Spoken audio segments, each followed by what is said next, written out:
listening to the Gabonese pre-match press conference. It was done by the assistant coach Anicet Yala, coach Patrice Neveu. He's isolating due to COVID, right? Now he talked about Aubameyang returning, said he was happy, all the others returning. I just get the sense that, and from his statements, I got the sense they were willing to play all the best hands that were readily available. So I think we should expect a very strong Gabonese team. Aubameyang possibly, Lemina possible, all the others, including Dennis Buanga, Aaron Mupenza. So I get the sense their coach will try and put everything possible into the squad, and they give themselves try and give themselves an opportunity to make it to the round of 16. To be honest with you, I honestly don't think that the Black Stars have any excuse not to beat Gabon. Like, comfortably. I mean, they do. Like, comfortably. And I'm not just... Look, I don't think that is fair, because stylistically, if you look at the way these two teams play, it's just one of those things about football you cannot necessarily explain. Everybody else will be able to beat Gabon, but the way Ghana plays their football and the way Gabon plays their football is almost like they are the perfect antidote for the Black Stars. So I think this is probably it's almost like everybody's a perfect antidote for the Black Stars now, isn't it? No, not necessarily. I mean, struggling to win games. The last time Ghana beat a team ranked above them, I don't remember. You remind me. Yeah, unfortunately, this head coach has not had the opportunity to play. Not just the head coach, it's the team. It's not. I don't think it's a team. I think we are blowing things out of proportion. Honestly, if what is being blown out of proportion? The poor results. No, the way we. What is poor results? 5 games, 5 competitive games, 3 wins, 1 draw, 1 loss. Is that terrible? That is terrible. Okay. This is the blast. You see, if we were so 5 competitive games, you expect 5 wins. Sometimes you see, and if you don't have 5 wins, then it's terrible. We have a tendency to always mask poor performances with scrappy victories. The wins are there, but go into the details of the match. Anybody watching those games, you would know that the problems were coming. And I always tell people, I always say this like all the time, performances are indicators of what's to come. Okay, against South Africa. Gabon played well in their first match. Gabon? Do you think they played well? No, they did not. And that's the point I was trying to make when Daniel interrupted me.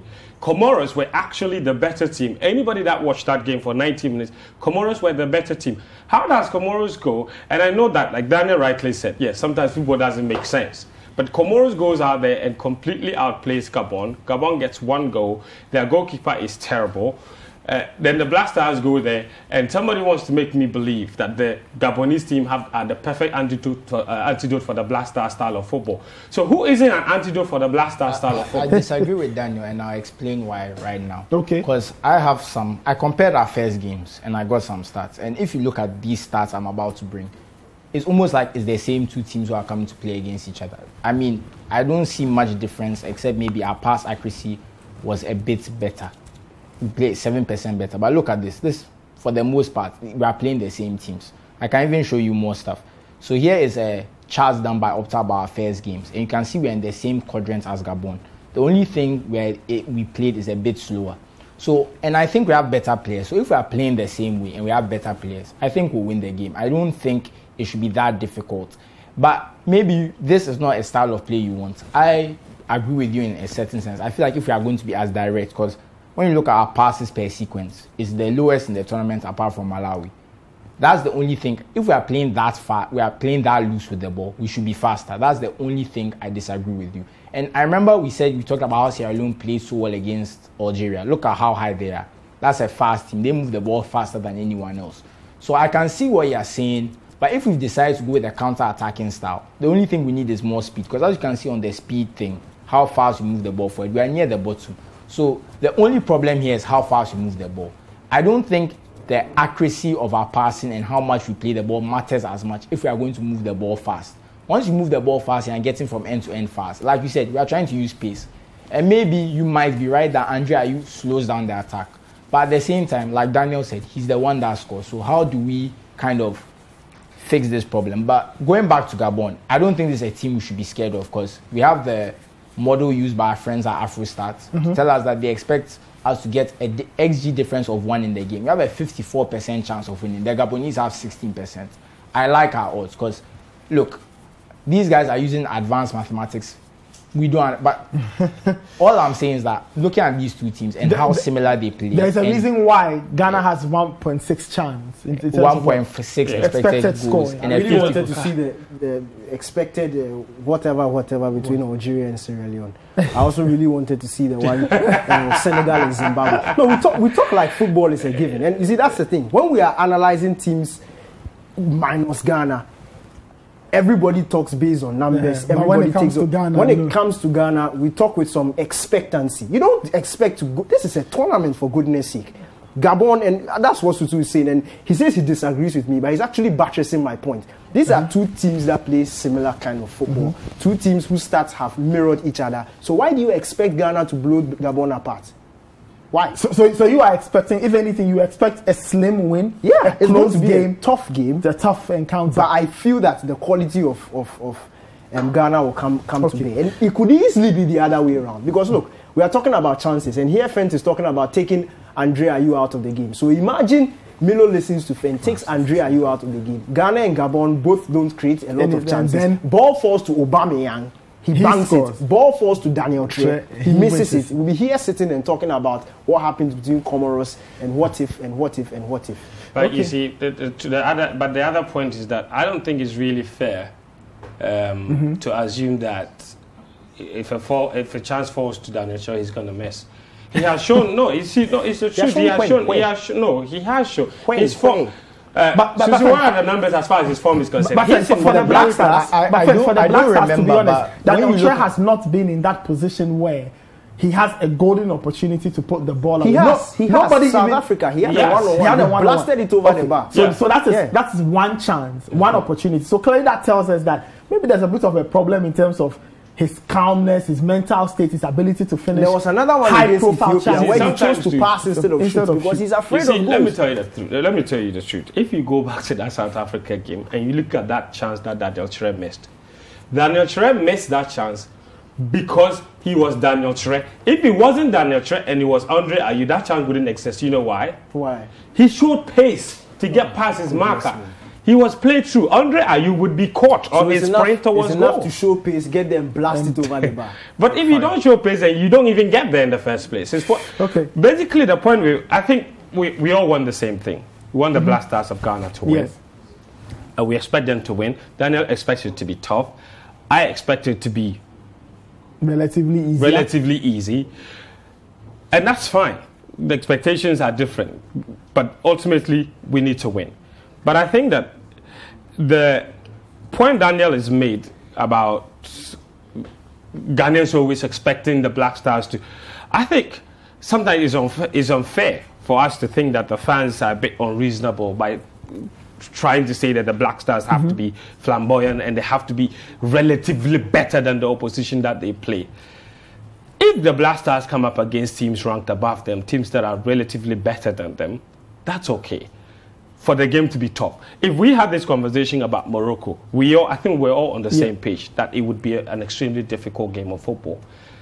When the Black Stars come up against Gabon, and it really and just to show the numbers, the history between the two teams, and it really doesn't matter that they have Aubameyang. Gabon are Gabon. They have not won a game at the AFCON since they last hosted the competition.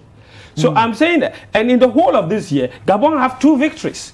So I'm just saying that when the Black Stars come up, 3 victories.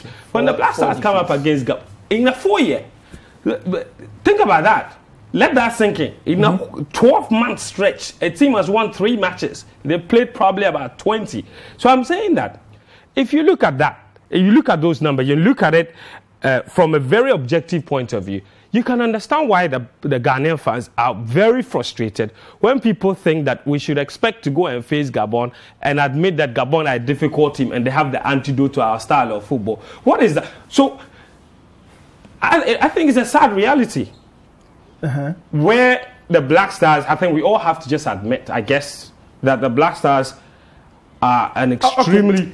The Black Stars aren't playing... The Black Stars... They are not at the same height as they were, say, in 2008 or 2010, whatever. I agree, and I completely understand. I'm sure, Daniel, you also understand this team. So that's why I'm saying this team is getting back. So the fans have a right to be frustrated. That's all I'm saying. For being frustrated, so when people make the point that I think the fans look, fans, you know how fans are. Fans will swing this way, that way, all of that. So far, so fan reaction, I completely understand.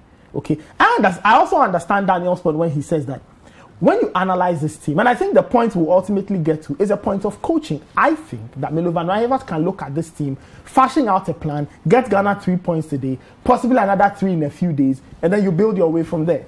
Look, Nathan, I don't, and this is building on to the point I started earlier.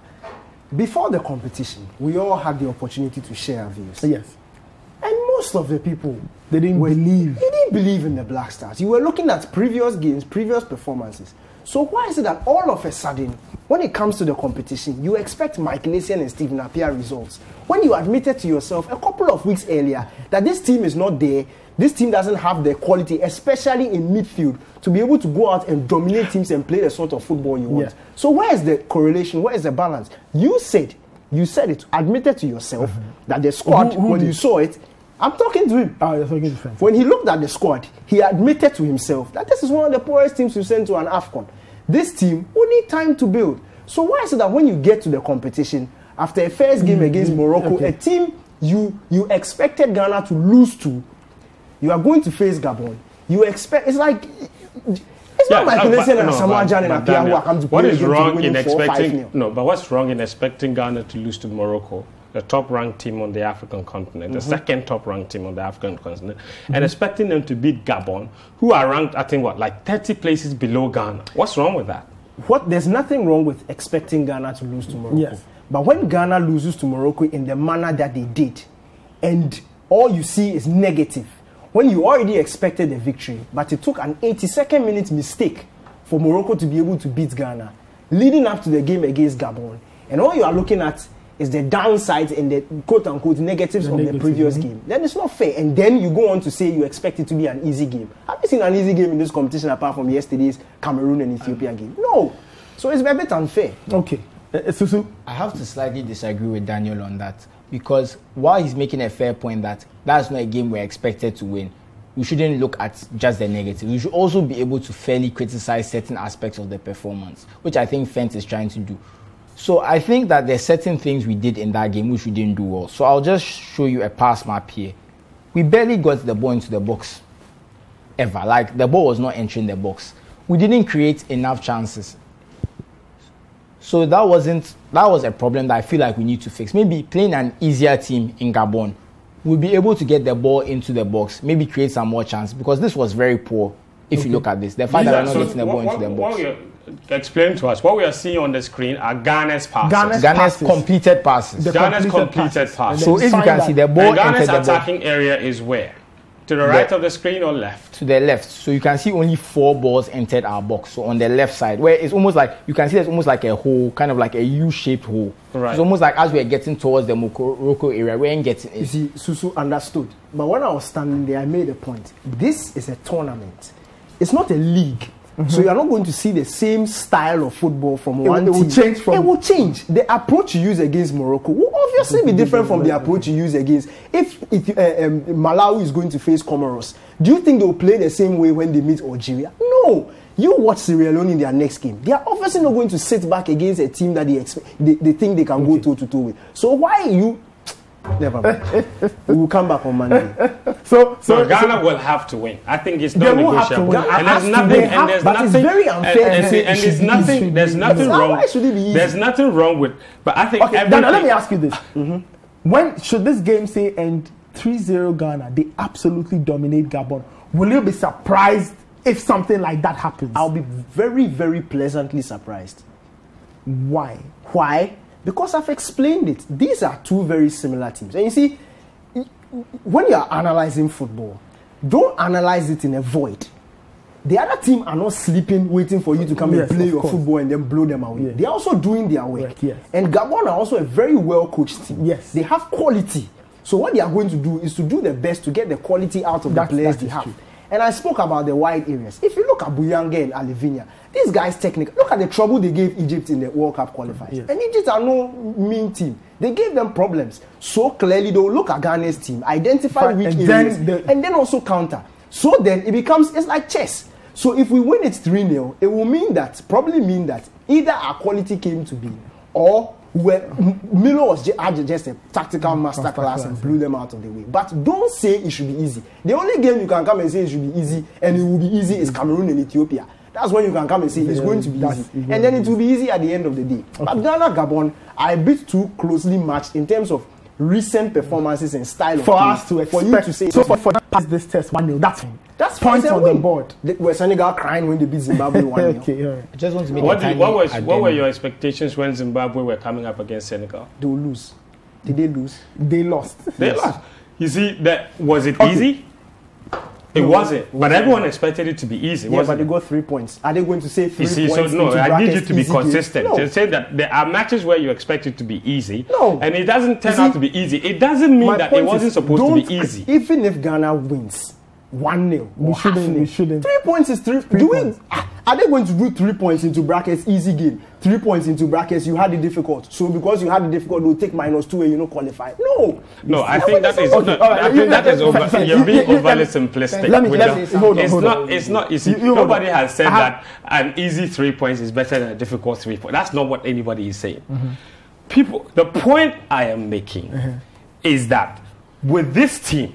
And the Milo, there were a lot of shortcomings in their performance against Morocco. Yes, and that I'm sure they've had time to watch. And that the team needs to improve, and that when they come up against Gabon, it is an opportunity for the Black Stars of Ghana to show those improvements. Yes, and let us see. And if they show that, you see, that's the point. If they show that they have improved from the game against Morocco, we will see a significantly better performance. Let me ask if Ghana plays, so we dominate Gabon and the game ends 1-1, will you be happy?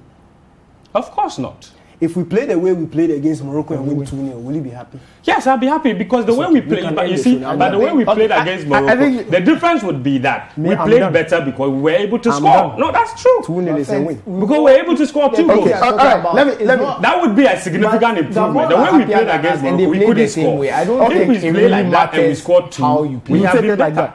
Is that simple? Okay, all right. Okay, I think we are done. Interesting stuff there. But the Black Stars will play at 7 p.m. That's what's happening there. But on radio at 9, we'll have a special edition of Sports Panorama reviewing the game at 9 p.m. So join us then. But all the matches are Morocco, Comoros, Ghana, Gabon, Senegal will also play as well. And Malawi will also be in action in the AFCON. Thanks to the guys, Susu, Daniel, and Feng. Thanks to you out there for your messages. It's been a very heated edition of the AFCON Daily Show. We are back on Monday to run the rule over everything that will happen tonight and through the weekend. And then we look ahead to another round of group matches in the AFCON 2021 tournament in Cameroon. We'll catch you then. Have a super weekend. Take care and bye-bye.